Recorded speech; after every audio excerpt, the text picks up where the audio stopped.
നമസ്കാരം. ഡോക്ടർ ലൈവിലേക്ക് സ്വാഗതം. അടുത്ത കാലത്തായിട്ട് കേരളത്തിൽ ഡെങ്കിപ്പനി ബാധിക്കുന്നവരുടെ നിരക്കുകൾ കൂടി വരുന്നുവെന്ന് കണക്കുകളുണ്ട്. ഇടയ്ക്കിടയ്ക്ക് വളരെ തീവ്ര പരിചരണ വിഭാഗങ്ങളിൽ പ്രവേശിപ്പിക്കേണ്ട അവസ്ഥ വരുന്നുവെന്നും നമ്മൾ കാണാറുണ്ട്. അതുകൊണ്ട് തന്നെ ഡെങ്കിപ്പനിയെ ഒട്ടൊരു ഭയത്തോടെയാണ് നമ്മളെല്ലാം നോക്കിക്കാണുന്നത്.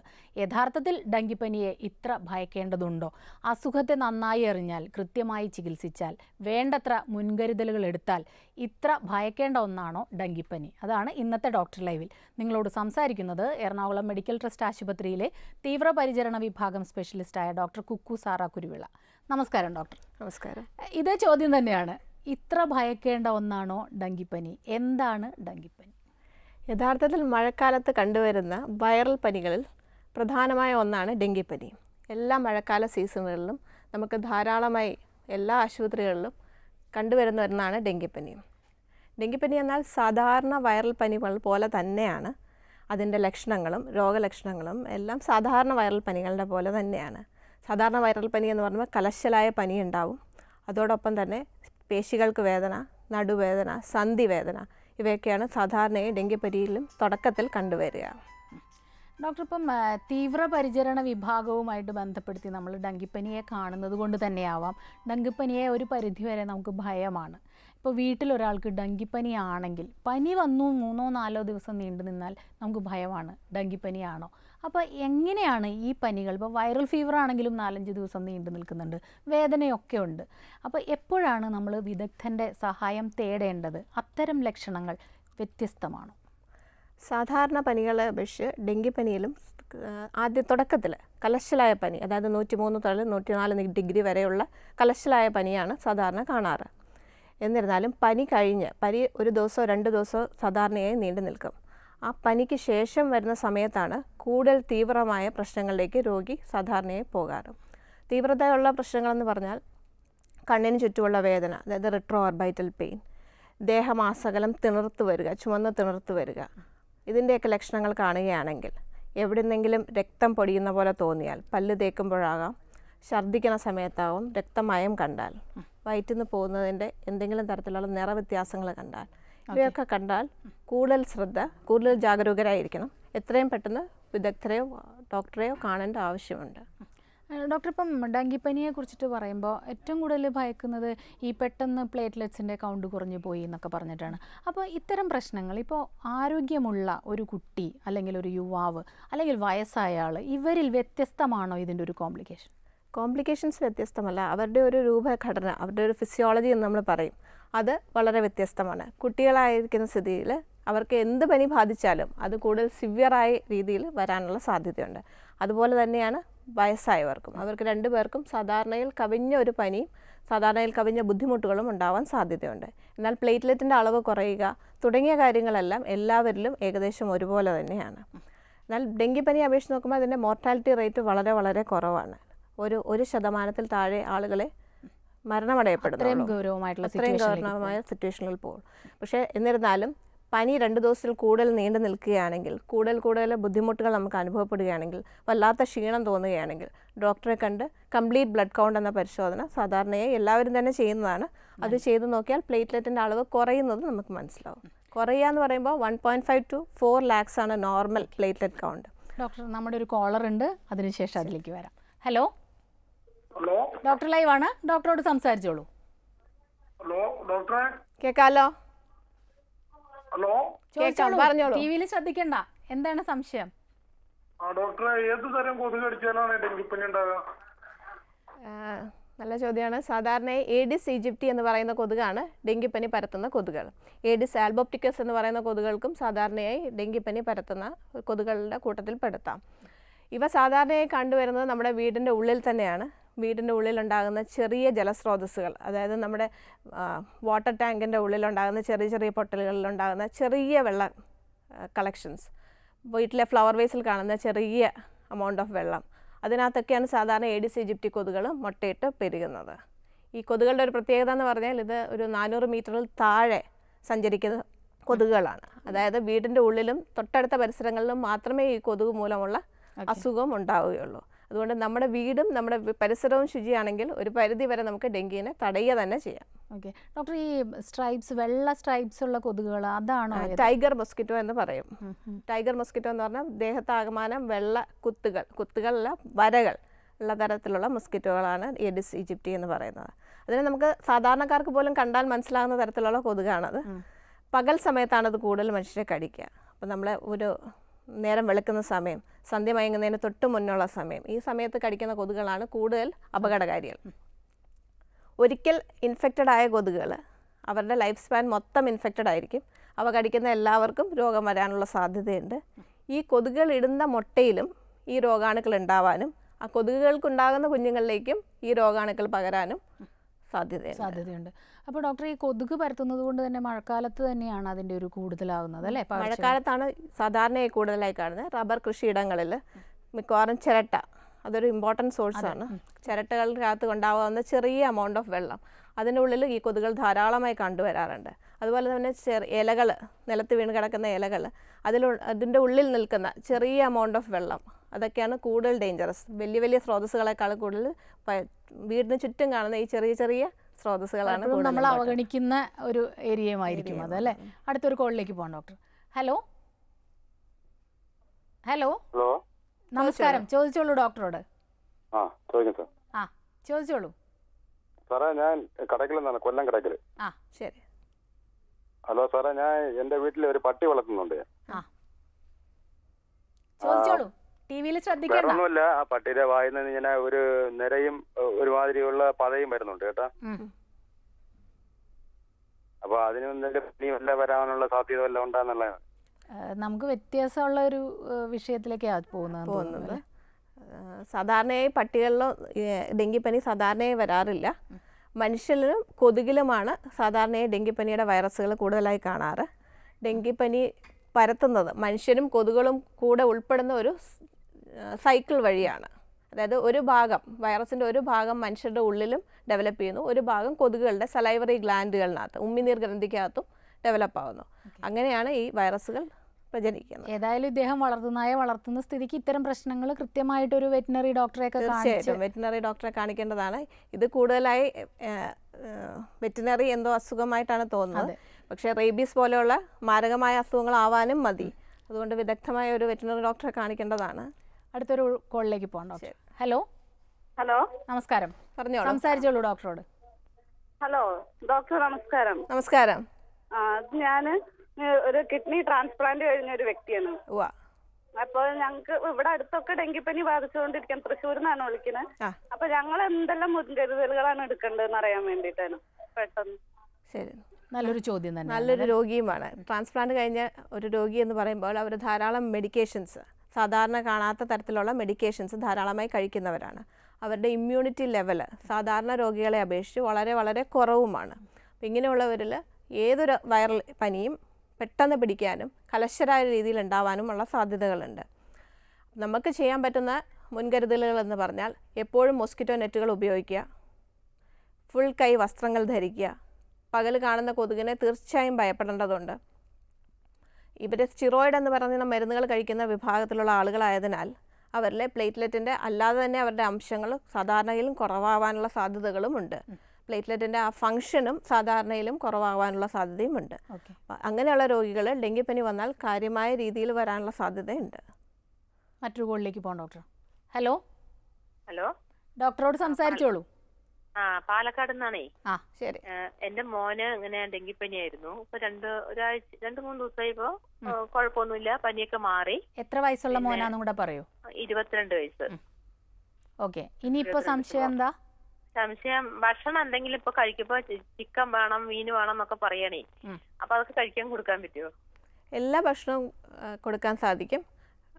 ഛർദിൽ ഉളവാക്കുന്ന ഭക്ഷണങ്ങൾ ഒഴികെയുള്ള എന്ത് ഭക്ഷണമാണേലും ഡെങ്കിന് കൊടുക്കാവുന്നതാണ്. ഭക്ഷണത്തിൽ യാതൊരു ക്രമീകരണവും ആവശ്യമില്ല. ധാരാളം ഫ്രൂട്ട്സും പ്രോട്ടീൻസും അടങ്ങുന്ന ഭക്ഷണങ്ങൾ കൊടുക്കുകയാണ് ഏറ്റവും നല്ലത്. എത്രയും പെട്ടെന്ന് പൂർവാധികം ആരോഗ്യ സ്ഥിതിയിലേക്ക് വരാൻ അത് സഹായിക്കും. ഡോക്ടർ, നമുക്കൊരു ഇടവേളയ്ക്ക് ശേഷം തിരികെ വരാം. ഡോക്ടർ ലൈവിൽ ഒരു ഇടവേള.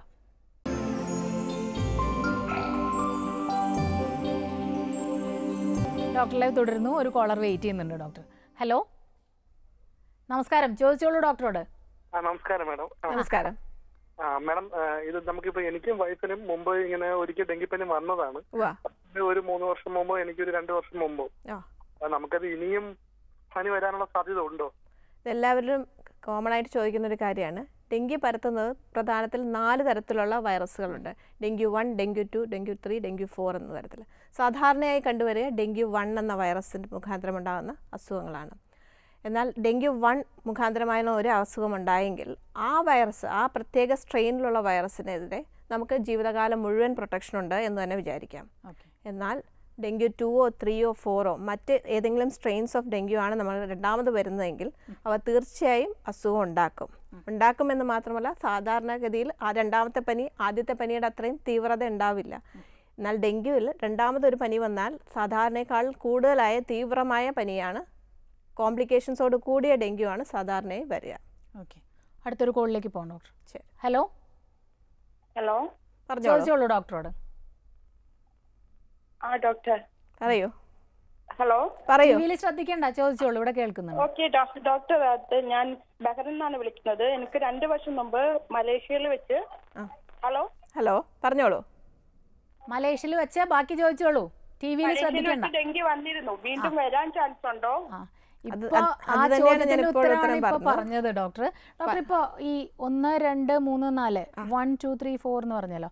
അപ്പൊ എന്താണ് ഇതുകൊണ്ട് ഇവയ്ക്കുള്ള വ്യത്യാസം എന്താണ്? നമ്മൾ ചെറിയ സ്ട്രെയിൻസ് വൈറസിന്റെ രൂപഘടനയിലുള്ള ചെറിയ വ്യത്യാസങ്ങൾ മുഖാന്തരമാണ് ഇതിനെ 1, 2, 3, 4 എന്ന് പറഞ്ഞ് തിരിച്ചിരിക്കുന്നത്. എന്നാൽ 1ന് അതിനോട് അതിൻ്റെ ആൻറ്റിബോഡീസ് അതിനെതിരെ മാത്രമേ പ്രവർത്തിക്കുള്ളൂ. എന്നാൽ 2, 3, 4 എന്നതിന് എതിരെ ഇതേ ആൻറ്റിബോഡികൾ പ്രവർത്തിക്കില്ല.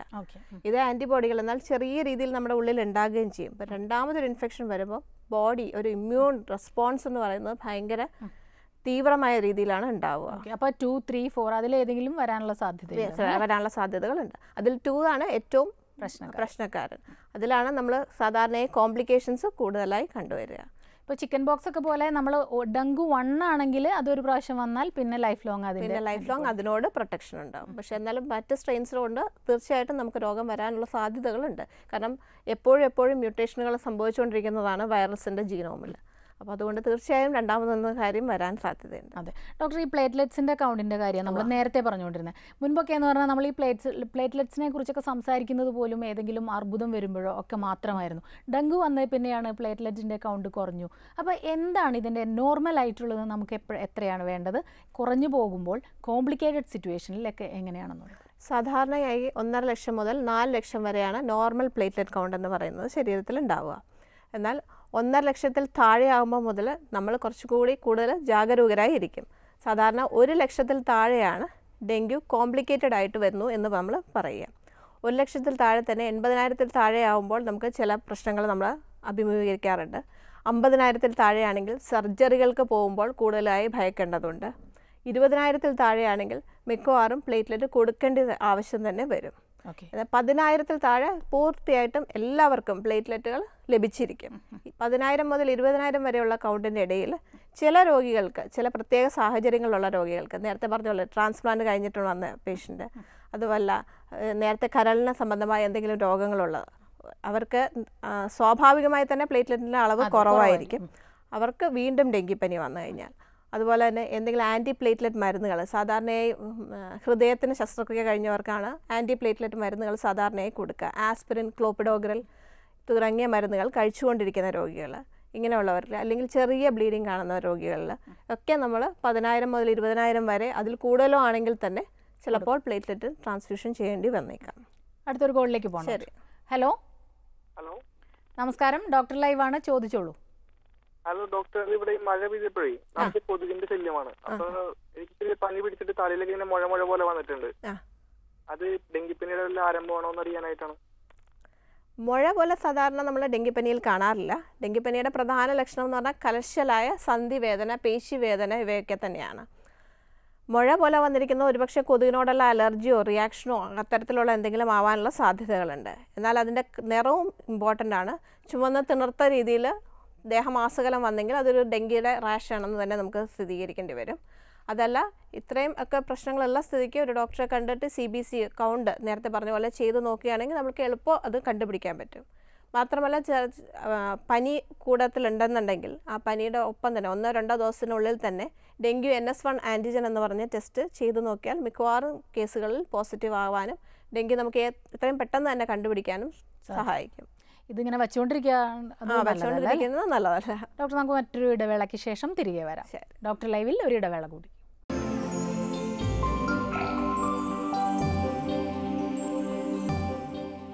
ഡോക്ടർ ലൈവ് തുടരുന്നു. ഡോക്ടർ, ഇപ്പോൾ നമ്മുടെ വീട്ടിലൊരാൾക്ക് ഡെങ്കിപ്പനി വന്നാൽ തീർച്ചയായിട്ടും മറ്റേയാൾക്ക് പകരുമോ എന്നുള്ളൊരു സംശയം. പകരുമോ? എന്ത് ചെയ്യണം നമ്മൾ? ഒരു മനുഷ്യനിൽ നിന്ന് മറ്റൊരു മനുഷ്യനിലേക്ക് കൊതുക് വഴിയല്ലാതെ പകരില്ല.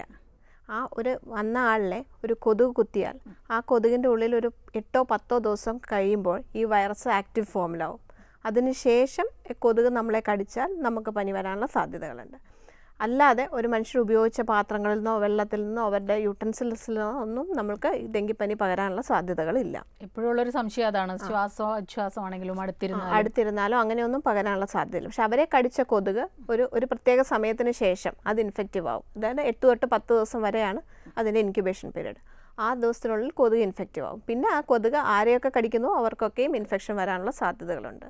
അപ്പോൾ തീർച്ചയായിട്ടും നമ്മുടെ വീട്ടിൽ ഒരാൾക്ക് ഡെങ്കിപ്പനി ഉണ്ടെങ്കിൽ അയാളെ ഐസൊലേറ്റ് ചെയ്യുക, മറ്റുള്ളവരെ കൊതുക് കടിക്കാതെ ശ്രമിക്കുക. ഇതെല്ലാം പ്രത്യേകിച്ച് കുട്ടികളെ കൊണ്ട് സാധാരണയായി അസുഖമുള്ളവരെ കാണാനായിട്ട് ആശുപത്രിയിൽ പോവുക. ആശുപത്രിക്കൊക്കെ പരിസരത്തുണ്ടാവുന്ന കൊതുകൾക്കൊക്കെ സാധാരണയായി ഈ വെക്ടേഴ്സ് ഉണ്ടാവാനുള്ള സാധ്യതകൾ കൂടുതലാണ്.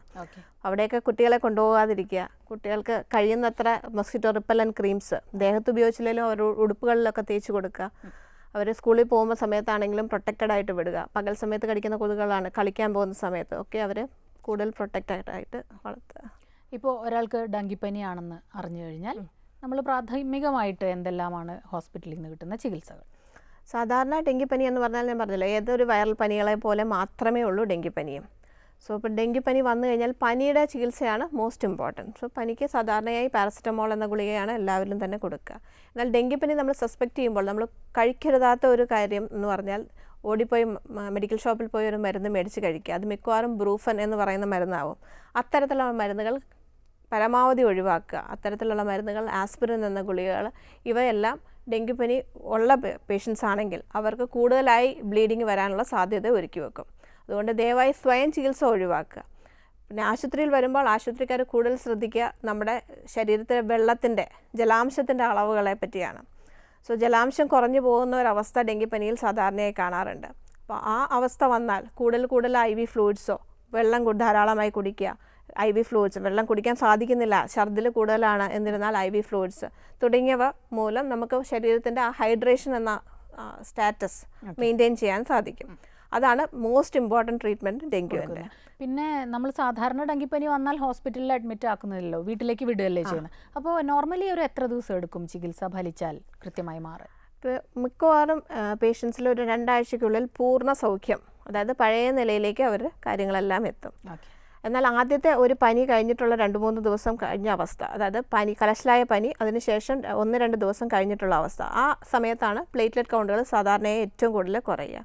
പ്ലേറ്റ്ലെറ്റ് കൗണ്ട് കുറയുക, രക്തസമ്മർദ്ദം കുറയുക, ശരീരത്തിലെ ജലാംശം കുറയുക തുടങ്ങിയ കോംപ്ലിക്കേഷൻസ് എല്ലാം ആ 3-5 ദിവസം വരെയുള്ള സമയത്താണ് ഉണ്ടാവുക. സോ ആ 3-5 ദിവസം വരെയുള്ള സമയത്ത് നമ്മൾ മാക്സിമം ജാഗരൂകരായിരിക്കുക, ഹോസ്പിറ്റലിൽ പോവുക, ഫിസിഷ്യനെ കാണുക, ട്രീറ്റ്മെൻറ്റ്. മിക്കവാറും ധാരാളം വെള്ളം കുടിച്ചിരിക്കാൻ പറഞ്ഞ് മിക്കവാറും പേരെ വീട്ടിൽ വിടും. എന്നിരുന്നാലും CBC കൗണ്ടുകൾ ടെസ്റ്റ് ചെയ്യുമ്പോൾ നമുക്ക് രക്തത്തിലെ വെള്ളത്തിൻ്റെ അളവ്, അതായത് രക്തത്തിലെ ഫ്ലൂയിഡിറ്റിയുടെ അളവ് ഒക്കെ നമുക്ക് മനസ്സിലാക്കാൻ സാധിക്കും. അതനുസരിച്ച് ഡോക്ടർ പറയും പോലെ ആവശ്യത്തിന് വെള്ളം കുടിച്ചാൽ മിക്ക പനിയും 2 ആഴ്ചയ്ക്കുള്ളിൽ മാറും. ഡെങ്കിപ്പനിയുടെ ഒരു കോംപ്ലിക്കേഷൻ എന്താണ്? ഡെങ്കു പലതരത്തിൽ വരാം. അതായത് സാധാരണ പനിയെ പറ്റിയാണ് നമ്മൾ ഇത്രയും നേരം പറഞ്ഞത്. അതല്ല, കൂടുതൽ കോംപ്ലിക്കേറ്റഡ് ആയിട്ടുള്ള ഡെങ്കുവിനെയാണ് ഡെങ്കു ഹെമറാജിക് ഫീവർ, അത് ഡെങ്കു ഷോക്ക് സിൻഡ്രോം എന്നിങ്ങനെയുള്ള അവസ്ഥകൾ എന്ന് പറയുന്നത്. ഡെങ്കു ഹെമറാജിക് ഫീവർ എന്ന് പറഞ്ഞാൽ തീർച്ചയായും പ്ലേറ്റ്ലെറ്റുകളുടെ അളവ് കുറവായിരിക്കണം. നമ്മൾ ഡെങ്കു ആണെന്ന് സ്ഥിരീകരിച്ചിരിക്കണം, പ്ലേറ്റ്ലെറ്റുകളുടെ അളവ് കുറവായിരിക്കണം, ശരീരത്തിൽ അങ്ങിങ്ങായിട്ട് രക്തം തിണർത്ത് വരികയോ രക്തമയം പൊടിഞ്ഞു വരുന്നതോ ആയിട്ട് നമുക്ക് കാണാൻ സാധിക്കും. ഇത് നേരത്തെ അറിയാനുള്ള ചില മാർഗ്ഗങ്ങളും ഡോക്ടർമാരുടെ കയ്യിലുണ്ട്. സോ ചെറിയ BP കഫ് ഉപയോഗിച്ച് നമുക്ക് ടെസ്റ്റ് ചെയ്ത് നോക്കിയാൽ ഇന്ന ആളുടെ പ്ലേറ്റ്ലെറ്റ് കുറവാണ്, ഇവർക്ക് ഇതുപോലെ അസുഖങ്ങൾ വരാൻ സാധ്യതയുണ്ടോ എന്നും ഡോക്ടർക്ക് തിരിച്ചറിയാൻ സാധിക്കും. അതൊരു ഇമ്പോർട്ടൻറ്റ് കാര്യമാണ്. നിങ്ങൾ ആ ഹോസ്പിറ്റലിൽ പോകുമ്പോൾ ഡോക്ടർമാരെ വിശ്വസിച്ച് ആ ഡോക്ടർമാർ ചെയ്തു നോക്കുന്ന ടെസ്റ്റുകളിൽ നിങ്ങൾ വിശ്വാസം പ്രകടിപ്പിക്കുക. അത് മുഖാന്തരം വേണ്ട രോഗികൾക്ക് തീവ്രപരിചരണ വിഭാഗത്തിൽ അഡ്മിറ്റ് ചെയ്യാനായിട്ട് സാധിക്കും. ഓക്കെ ഡോക്ടർ, ഇപ്പം വളരെ കോംപ്ലിക്കേറ്റഡ് ആയിട്ട് നമ്മൾ ചിന്തിക്കുക എന്ന് പറഞ്ഞാൽ മരണം സംഭവിക്കുക ഉള്ള ഒരവസ്ഥയാണ്. ഡെങ്കു വന്നിട്ട് മരിക്കുന്ന ഒരവസ്ഥ എത്രത്തോളമാണ്? മോർട്ടാലിറ്റി റേറ്റ് എന്ന് പറഞ്ഞാൽ സാധാരണ 1% താഴെയേ ഉള്ളൂ, ഞാൻ ആദ്യം പറഞ്ഞ പോലെ. എന്നിരുന്നാലും സാധാരണ ജനങ്ങളിലല്ല ഉപരിയായിട്ട് ഈ മരുന്നുകൾ, ആസ്പിരിൻ പോലത്തെ ഗുളികകൾ കഴിക്കുന്നവർക്ക്, ലിവർ ഫെയിലിയർ ഉള്ളവർക്ക്, മറ്റ് എന്തെങ്കിലും അസുഖങ്ങളുള്ളവർക്ക്, ഹാർട്ടിന് എന്തെങ്കിലും ട്രാൻസ്പ്ലാന്റോ അതുപോലെ കിഡ്നി ട്രാൻസ്പ്ലാന്റോ ഒക്കെ കഴിഞ്ഞ രോഗികൾക്ക്, ഇവരിലൊക്കെ ഡെങ്കു സാധാരണയിലും കൂടുതൽ കലശൽ സിവിയറായി വരാറുണ്ട്. ഏറ്റവും ഭയക്കേണ്ട അവസ്ഥ എന്ന് പറഞ്ഞാൽ ഡെങ്കു ഷോക്ക് സിൻഡ്രോം, അതായത് രക്തസമ്മർദ്ദം കുറഞ്ഞു പോവുക. ആ ഒരു അവസ്ഥയിൽ വന്നാലാണ് ഈ മരണം സംഭവിക്കുക എന്ന് പറയുന്നത്. അത് മിക്കവാറും നോർമലായിട്ടുള്ള ഏജ് ഗ്രൂപ്പിൽ അല്ല സാധാരണ കാണുക, ഒന്നുകിൽ കുട്ടികളിൽ, അല്ലെങ്കിൽ പ്രായമായവരിൽ, അല്ലെങ്കിൽ മറ്റെന്തെങ്കിലും അസുഖങ്ങൾ അതിനോട് കൂടെ ഉണ്ടെങ്കിൽ, ഇങ്ങനെയൊക്കെയാണ് സാധാരണയായി കോംപ്ലിക്കേഷൻസ് കാണുക. ഓക്കെ, ഡെങ്കുവിനെ കുറിച്ചുള്ള ഒരു പരിധിവരെയുള്ള ഭയമൊക്കെ ഇതോടുകൂടി മാറിയിട്ടുണ്ടാവുമെന്ന് നമുക്ക് ആശിക്കാം. നമ്മുടെ ഇന്നത്തെ ഡോക്ടർ ലൈവിൻ്റെ സമയം ഇവിടെ അവസാനിച്ചിരിക്കുകയാണ്. വളരെയധികം നന്ദി ഞങ്ങളോട് സഹകരിച്ചതിന്. Thank you. ഡോക്ടർ ലൈവിൻ്റെ ഈ അധ്യായം ഇവിടെ അവസാനിക്കുന്നു. നമസ്കാരം.